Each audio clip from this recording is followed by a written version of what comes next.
Salam sejahtera untuk kita sekalian. Shalom. Bersyukur kita kepada Tuhan oleh karena kita bisa memiliki waktu dan kesempatan untuk merenungkan pekabaran firman Tuhan. Bersama dengan saya, Pendeta Henrikus Fendi Tumong. Pekabaran kita pada saat ini, saya beri judul, Pahit Terasa Manis. Berbicara mengenai pahit dan manis, ini adalah dua kata yang seringkali ada di dalam kehidupan kita umat-umat manusia. Pahit dan manis. Apa artinya pahit dan manis? Manis saya temukan dalam Kamus Besar Bahasa Indonesia adalah segala sesuatu yang berhubungan dengan menyenangkan atau menarik hati. Atau dengan kata lain, mengenakkan. Sementara pahit bisa berarti sesuatu yang tidak menyenangkan atau sesuatu yang tidak sedap. Atau rasanya seperti empedu yang bisa membuat rasa itu tidak membawa hal yang mengenakan di dalam kehidupan kita. Jadi saya bisa simpulkan bahwa manis itu adalah sesuatu yang menyenangkan hati, menarik hati. Sementara pahit adalah sesuatu yang tidak mengenakan hati atau tidak menarik hati. Sahabat, saudara-saudara seiman dimanapun berada. Kehidupan itu saya ibaratkan seperti rasa. Manis dan pahit. Atau mengenakan atau tidak mengenakan. Kita lihat di slide ini. Ada salah satu jenis makanan favorit yang mungkin sangat diminati oleh siapa saja. Baik anak-anak, orang muda maupun orang tua. Makanan ini sering kita kenal dengan coklat. Kalau berbicara mengenai coklat, jelas dalam pemikiran kita, dalam pemikiran saya dan saudara semua, berbicara mengenai coklat, pasti itu adalah makanan yang enak, manis. Tetapi tahukah saudara, saya pernah mengalami satu pengalaman. Ketika saya menikmati satu jenis coklat, yang bisa kita lihat di sini, ya. Ini adalah salah satu jenis coklat yang bentuknya sangat besar. Satu kali orang tua saya membeli coklat ini. Dan saya mencoba untuk mengambil sedikit, lalu saya makan coklat ini. Ketika coklat ini mencair di dalam mulut saya, dan rasanya mulai terasa berbeda seperti yang saya pikirkan, saya langsung memuntahkan coklat ini. Karena ternyata tidak semua coklat itu terasa manis. Khususnya coklat ini. Ternyata coklat ini pahit. Berbeda dengan coklat-coklat sebelumnya. Ternyata tidak semua coklat itu manis rasanya. Tetapi ini coklat ini sangat dibutuhkan. Apalagi menjelang hari raya. Maka coklat ini sangat diburu oleh para pembuat kue. Coklat ini mereka olah sehingga menjadi sebuah kue yang sangat mengenakan. Yang tadinya pahit, setelah diolah menjadi manis dan enak untuk dinikmati. Ya, seperti di gambar ini. Ya, salah satu olahan dari coklat ini, mereka olah menjadi kue ini. Kalau di tempat kami, kue ini namanya kue rambutan. Bahan dasarnya coklat, lalu ditaburi seres. Dan banyak orang sangat senang untuk menikmati kue ini. Nah, saudara-saudara sekalian, kehidupan itu diibaratkan seperti rasa. Kadang-kadang manis, kadang-kadang pahit. Tetapi Rasul Paulus memberikan nasihat bagi kita. Kalaupun kehidupan kita diibaratkan seperti rasa manis atau pahit, tetapi Rasul Paulus tetap memfokuskan dirinya bahwa dia ada dan segala sesuatu yang ia upayakan, semuanya hanya untuk menyenangkan banyak orang. Dia menghindarkan dirinya dari membuat dirinya senang. Dia lebih mengutamakan kesenangan untuk semua orang. Nah, kita lihat di gambar ini. Ini mungkin salah satu daun yang berada di setiap tempat. Di tempat kami diberi nama ini daun popaya. Siapa yang tidak kenal dengan daun popaya? Daun popaya ini merupakan salah satu daun yang menurut saya paling pahit. Kenapa? Karena saya punya pengalaman menikmati daun popaya ini. Satu kali saya melihat teman saya, sementara menikmati lalapan sayurnya daun pepaya. Waktu saya melihat dia menikmati daun pepaya ini, kelihatan sangat enak. Dia taruh nasi, dabu-dabu, ikan bakar, lalu dia lalap daun pepaya ini bersama dengan nasi ikan dan dabu-dabu atau rica yang diolah. Terasa dalam pikiran saya melihat dia menikmati itu terasa manis. Lalu dia memberikan tantangan kepada saya, mari kita makan sama-sama. Lalu saya mencoba menikmati daun pepaya ini. Waktu getahnya menempel pada lidah saya langsung memuntahkan. Oleh karena ternyata daun pepaya ini sangat pahit. Tapi pada satu momen, saya ditawarkan sayur daun pepaya yang sudah diolah. Seperti jenis yang saya tampilkan ini. Ya, ini adalah salah satu jenis masakan yang telah diolah oleh seorang keluarga, seorang ibu dalam rumah tangga. Dia padukan dengan berbagai macam bahan-bahan atau bumbu-bumbu yang lain. Sehingga waktu saya menikmatinya, terasa enak. Berbeda dengan ketika saya melalap daun pepaya bersama dengan teman saya. Lalu setelah saya menikmati sayuran ini, yang sudah diolah dengan baik, saya mengambil kesimpulan, oh ternyata tidak semua yang pahit itu akan terasa pahit. Tetapi ketika pahit itu sudah diolah menjadi sayuran, maka dia akan berubah menjadi sesuatu yang menarik dan menyenangkan dan bahkan mengenakan di dalam kehidupan. Kehidupan keluarga yang lebih mendalam yang saya mau bahas saat ini diibaratkan seperti rasa. Kadang ada manisnya, kadang ada pahitnya. Manis seperti yang kita pahami yang telah diartikan, artinya menyenangkan hati, menarik hati, dan bisa membawa keindahan di dalam kehidupan keluarga. Sementara pahit, sesuatu yang tidak mengenakan hati. Kalau keluarga diibaratkan seperti rasa, apa saja yang bisa mempengaruhi rasa itu? Ya, tentu saudara-saudara di dalam Tuhan. Ketika manusia diciptakan, Tuhan punya maksud di mana mereka diciptakan, diberikan kelengkapan dengan segala sesuatu yang baik yang telah Tuhan ciptakan, tujuannya untuk membawa kesenangan bagi manusia, untuk membawa kesenangan bagi ciptaan yang lain. Tetapi ketika dosa berkuasa di dalam kehidupan manusia, tujuan Tuhan, kesenangan yang Tuhan ciptakan berubah dan bahkan lenyap. Saudara-saudara sekalian, dalam kitab Kejadian 1 ayat 26 sampai ayatnya yang ke-27. Berfirmanlah Allah, baiklah kita menjadikan manusia menurut gambar dan rupa kita, supaya mereka berkuasa atas ikan-ikan di laut dan burung-burung di udara, dan atas ternak, dan atas seluruh bumi, dan atas segala binatang melata yang merayap di bumi. Maka Allah menciptakan manusia itu menurut gambarnya. Menurut gambar Allah, diciptakannya dia laki-laki dan perempuan. Diciptakannya mereka. Allah menciptakan manusia dengan tujuan yang mulia. Allah menciptakan manusia dengan tujuan yang indah. Untuk membawa kesenangan. Untuk membawa hal yang menarik hati. Menyenangkan hati bagi sesama. Bahkan terlebih bagi Tuhan. Tetapi ingat, ketika dosa menguasai manusia, tujuan Tuhan itu hilang, lenyap. Allah menciptakan seorang wanita. Allah menciptakan seorang pria untuk menikmati kesenangan. Dan bahkan dalam menjalin hubungan, Allah menciptakan wanita itu untuk menjadi pendamping seorang pria. Jadi wanita dan pria, tidak ada itu wanita dengan wanita. Yang jadi sekarang demikian. Ada banyak orang yang sudah mulai mencoba untuk mengabaikan maksud dan tujuan untuk mempertemukan wanita dan pria. Yang orang bilang sekarang terjadi bukan suami istri, tapi suami dengan suami, istri dengan istri. Kalau di tempat kami bilang papa sayang papa atau mama sayang mama. Bukan itu yang dimasukkan oleh Tuhan dengan menciptakan pria dan wanita. Kejadian pasal 2 ayatnya yang ke-18. Tuhan Allah berfirman, tidak baik kalau manusia itu seorang diri saja.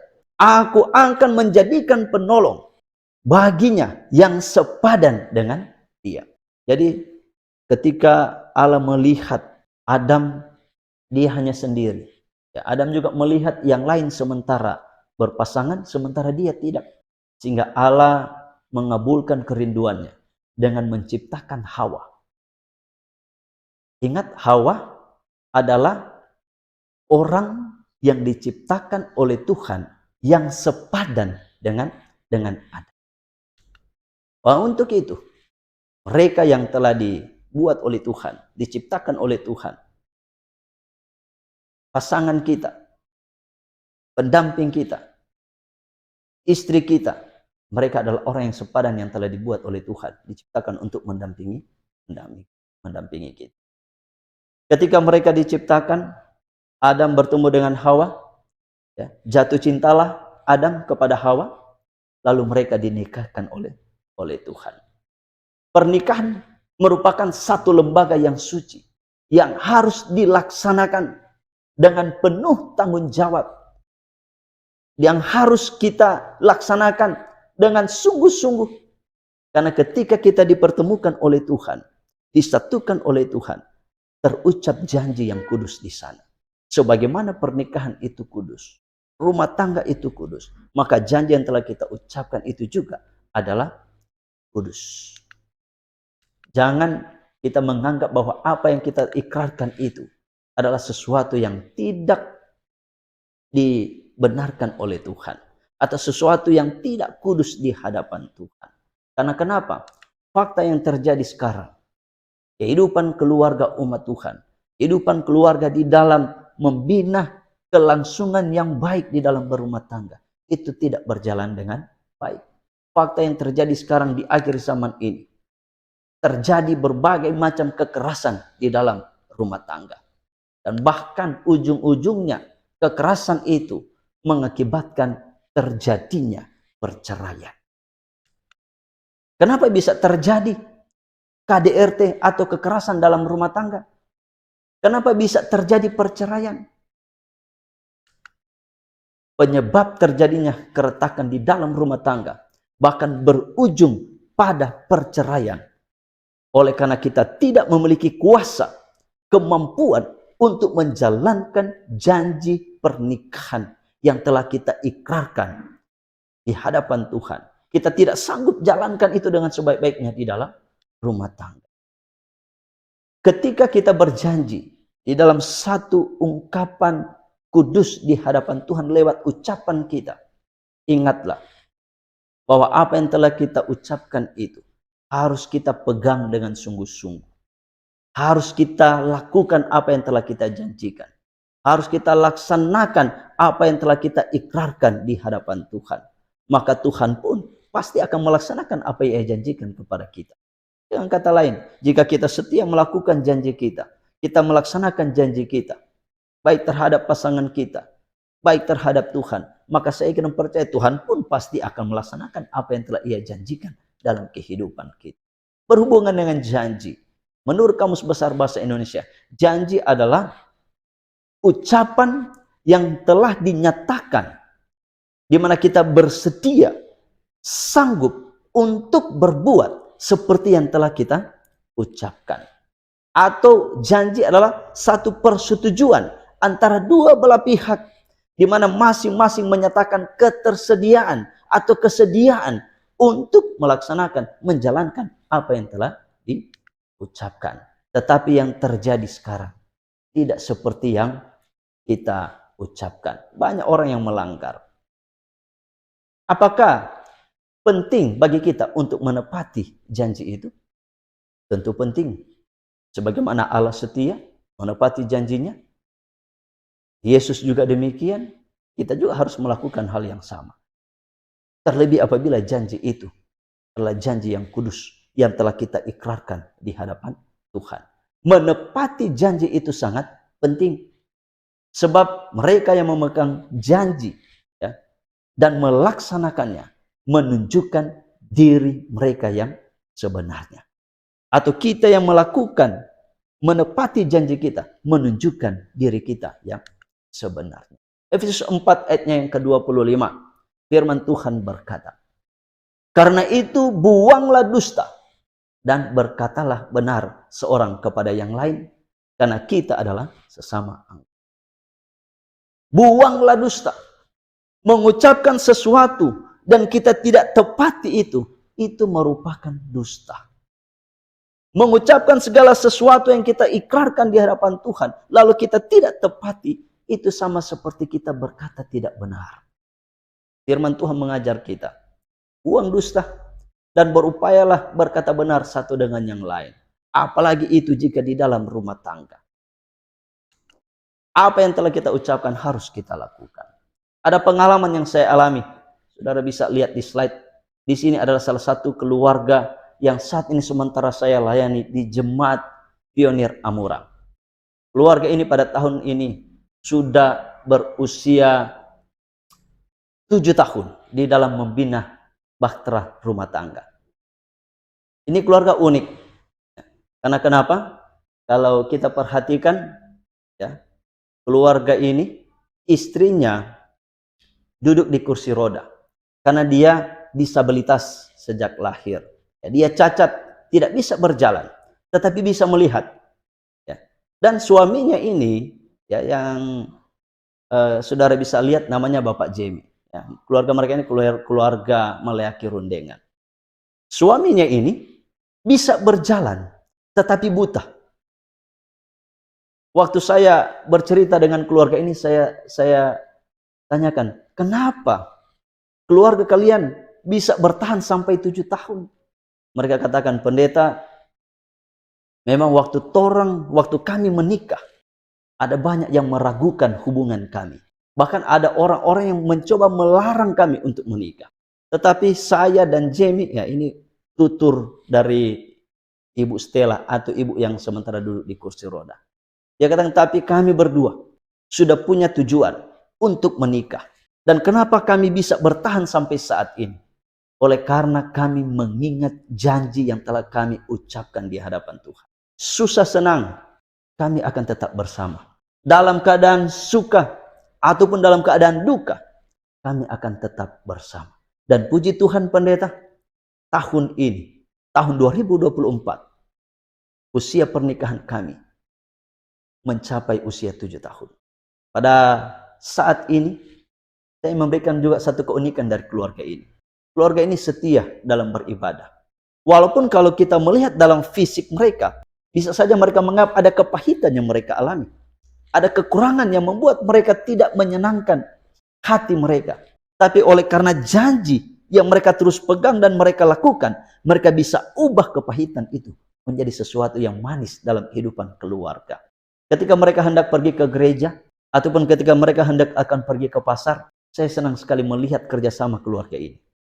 Ini istri, karena dia bisa melihat tetapi tidak bisa berjalan, menjadi pengontrol untuk mereka berdua ketika mereka akan menuju ke tempat ibadah atau ke pasar. Lalu suaminya ini yang bisa berjalan, kuat, mendorong istrinya ini untuk mencapai tujuan.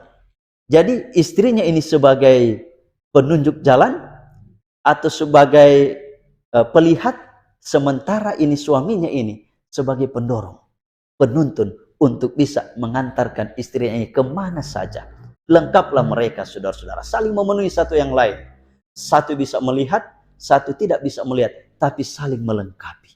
Dan terasa manislah kehidupan keluarga mereka sampai saat ini. Luar biasa, ya. Sakarya 8 ayat 17. Janganlah merancang kejahatan dalam hatimu seorang terhadap yang lain. Dan janganlah mencintai sumpah palsu. Mereka katakan, pendeta, orang ini so berjanji sehidup semati. Biarpun orang lain berkata apa, tetapi saya dan Jamie, saya bersama dengan keluarga saya, akan tetap bersama-sama. Sehingga kemanapun mereka berada, mereka sangat diberkati.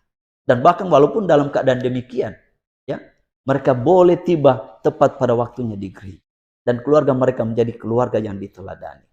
Janji ketika diucapkan dan ketika terdengar, pasti akan terasa manis. Tetapi seringkali janji yang kita dengarkan, yang kita ucapkan, tidak sesuai dengan apa yang kita lakukan. Sehingga itu terasa pahit. Manis untuk diucapkan, manis untuk terdengar, manis untuk disampaikan, tetapi terasa pahit ketika dipraktikkan. Dan itu seringkali terjadi di akhir zaman ini, sehingga memicu munculnya KDRT, bahkan memicu munculnya perceraian. Dan itu sangat tidak dikehendaki oleh Tuhan. Janji pernikahan itu kudus, janji pernikahan itu suci. Kenapa? Saudaraku, Matius 18 ayat 18. Aku berkata kepadamu, sesungguhnya apa yang kamu ikat di dunia akan terikat di surga. Dan apa yang kamu lepaskan di dunia ini akan terlepas. Janji yang telah kita ucapkan mungkin dalam pandangan kita, hanya kita ucapkan kepada keluarga kita, hanya kita ucapkan kepada masyarakat. Tetapi ingat, pemberkatan nikah, kelangsungan pernikahan itu dilaksanakan di bait suci, dikuduskan, diberkati oleh seorang pendeta yang sudah dikuduskan, dan bahkan terlebih ikrar atau janji. Kenapa itu dikatakan kudus? Karena itu kita ucapkan di hadapan Tuhan dan didoakan. Jangan pernah kita melanggar, karena apa yang kita ucapkan di dunia, apa yang telah dikuduskan, pasti itu tidak akan pernah berubah, dan itu akan terikat juga. Ada satu lagu mengatakan dalam bahasa Manado, mana itu janji yang ngana ada bilang? Di mana janji itu yang telah engkau katakan atau yang telah engkau ucapkan? Itu menjadi pemikiran yang seringkali dipikirkan oleh seorang istri. Ini seringkali menjadi pemikiran yang dipikirkan oleh seorang suami. Di mana janjimu yang telah engkau ucapkan di hadapan masyarakat, yang telah engkau ucapkan di hadapan jemaat, yang telah engkau ucapkan di hadapan pendeta, yang telah engkau ucapkan di hadapan Tuhan untuk sehidup semati? Itu semua hilang oleh karena kita tidak memegang teguh janji yang telah kita ucapkan kepada Tuhan, yang akhirnya menyebabkan terjadinya pertengkaran, kekerasan, bahkan perceraian.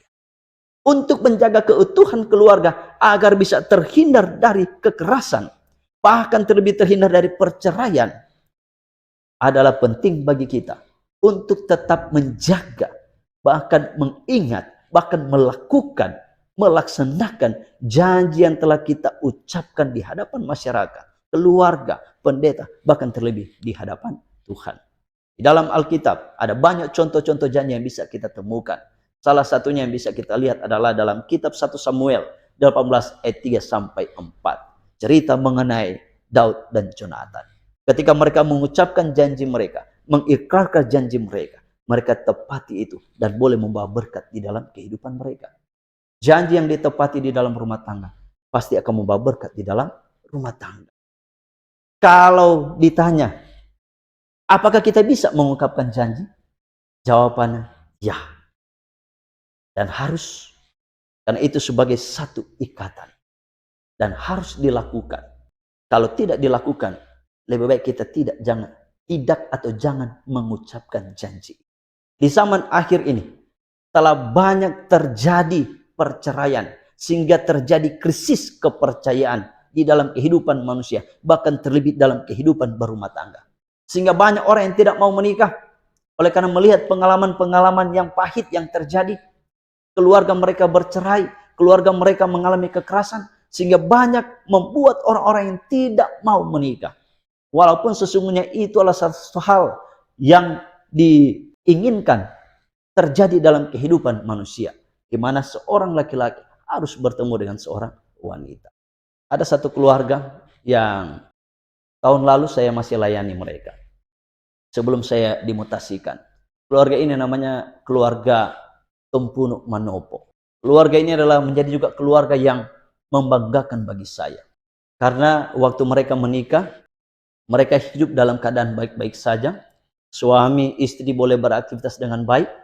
Tapi satu kali, suaminya ini waktu dia melakukan perjalanan menggunakan kendaraan bermotor, dia mengalami kecelakaan yang mengharuskan kakinya tidak dapat berfungsi lagi dengan baik sampai saat ini. Sudah hampir 15 tahun. Suaminya waktu mengalami kecelakaan, dirawat intensif di rumah sakit 1 tahun lebih. Tidak bisa berjalan, tidak bisa bergerak. Bahkan kepalanya mau digoyang ke kiri ke kanan pun tidak bisa. Selama setahun lebih, istrinya ini mengorbankan dirinya, harus menggantikan peran dari suaminya. Dia harus menjadi kepala rumah tangga. Istrinya harus bekerja, mencari nafkah untuk membiayai kehidupan. Waktu suaminya ini mengalami kecelakaan, dan bisa lihat anaknya yang kedua ini baru berusia 2 bulan. Bayi atau anak yang baru berusia 2 bulan membutuhkan berbagai macam kebutuhan. Tetapi suami sudah tidak dapat beraktivitas dengan lebih baik lagi. Luar biasa saya lihat dari peran istri. Saya tanya, kenapa boleh? Kalaupun suami sudah mengalami hal demikian, tapi kenapa bisa bertahan? Istrinya menjawab, pendeta, saya sudah berjanji. Saya sudah mengikat janji dengan suami saya. Susah senang, apapun yang terjadi, cuma maut yang bisa memisahkan. Kalaupun suami saya sudah tidak bisa bekerja, saya sebagai istri harus menanggung itu. Dan harus menggantikan perannya. Dan luar biasa saudara-saudara. Ini keadaan keluarga saat ini. Mereka hidup bahagia walaupun suaminya tidak dapat bekerja dengan baik. Istrinya harus banting tulang, menggantikan peran dari suaminya. Dan mereka memberikan satu pengalaman yang luar biasa bagi kehidupan keluarga. 15 tahun dia hidup bersama dengan suaminya dalam keadaan seperti ini. Sampai saat ini, jam ini, mereka sangat diberkati dan hidup bahagia satu dengan yang lain. Kenapa? Selain mereka bisa mempertahankan janji nikah mereka, istrinya ini bisa menjalankan perannya dengan baik. Matius 19 ayat 6. Demikianlah mereka bukan lagi dua, melainkan satu, karena apa yang telah dipersatukan Allah tidak boleh diceraikan manusia. Seringkali keadaan kita membuat kita merasa tidak menyenangkan. Seringkali keadaan yang kita alami terasa pahit. Seringkali situasi, kondisi yang dialami oleh pasangan kita terasa pahit dalam hati kita. Tidak menyenangkan hati kita. Tetapi ingat, janji harus menguatkan kita.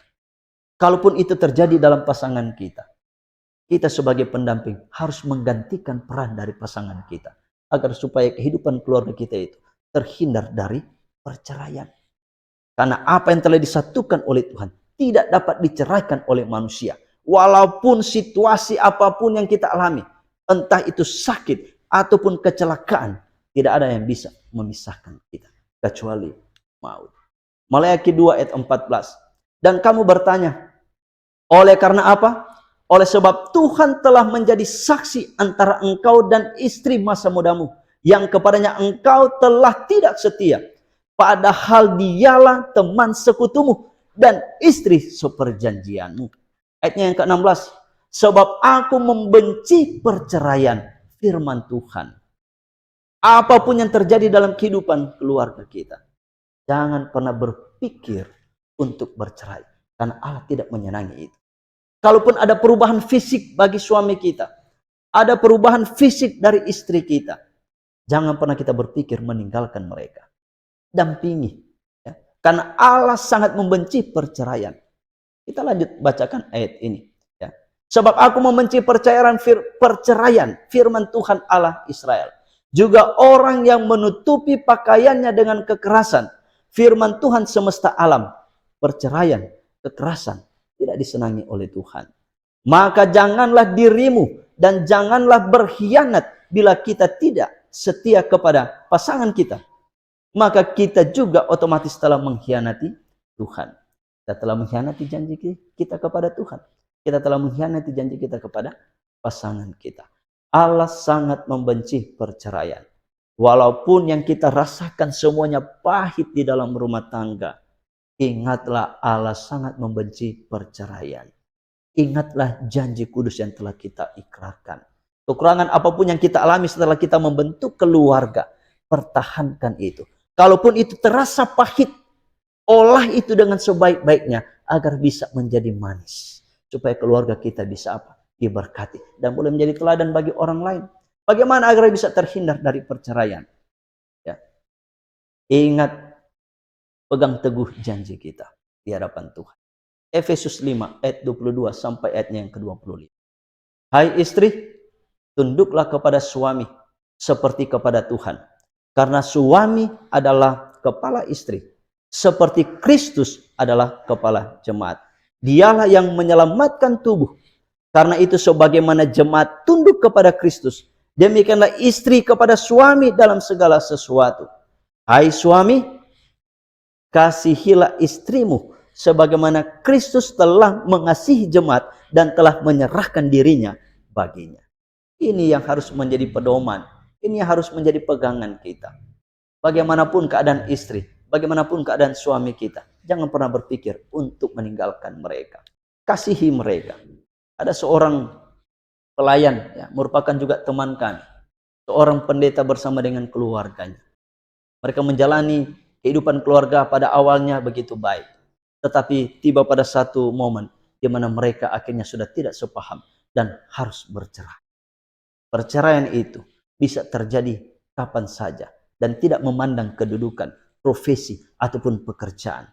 Uang yang banyak, kesehatan tidak menjamin bahwa keluarga itu akan bahagia. Yang bisa membahagiakan keluarga itu, yang bisa menghindarkan keluarga itu dari perceraian, apabila mereka selalu mengasihi dan tetap memegang teguh janji nikah mereka. Efesus 5 ayat 25 dan ayatnya yang ke-28.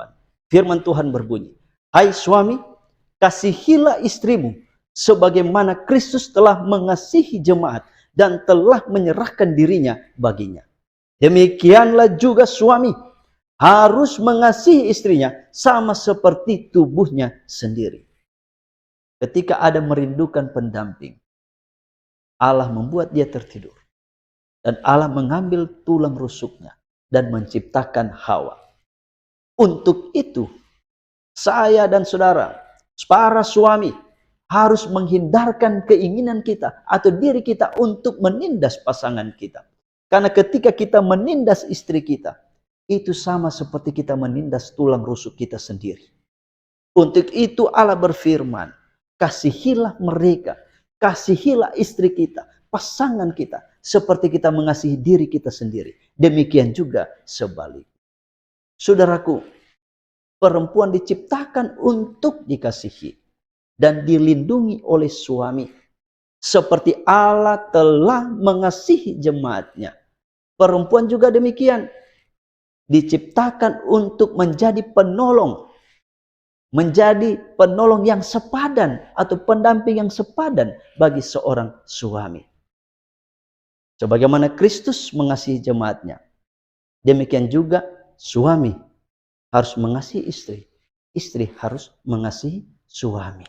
Kita sebagai suami dan sebagai istri harus pahami bahwa sebelum kita membentuk keluarga, sebelum kita mengambil keputusan untuk berjanji di hadapan Tuhan, untuk dinikahkan, kita harus penuh kesadaran bahwa setelah Allah memberkati kita di dalam pernikahan yang kudus, yang suci, maka kita harus terus bersatu sampai maut saja yang memisahkan kita. Janji suci yang manis yang telah kita ucapkan, janji suci yang manis yang telah kita dengarkan, akan tetap terasa manis sampai maut memisahkan. Lewis Medes menulis, masih ada sebagian orang yang membuat janji dan memenuhinya. Ketika mereka menepati janji itu, mereka membuat kehidupan di sekeliling mereka lebih stabil.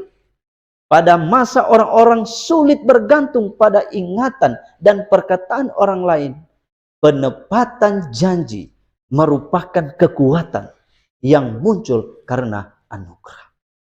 Janji yang kita ucapkan harus kita laksanakan untuk menjamin kedamaian, kebahagiaan di dalam kehidupan kita. Saudaraku, agar supaya kehidupan keluarga kita terhindar dari berbagai macam kekerasan, terhindar dari berbagai macam kepahitan yang bisa menuntun kehidupan keluarga itu bercerai. Saudaraku, mari kita tetap memegang teguh janji kita. Apa yang telah kita ikrarkan di hadapan Tuhan, harus kita pegang teguh dan laksanakan.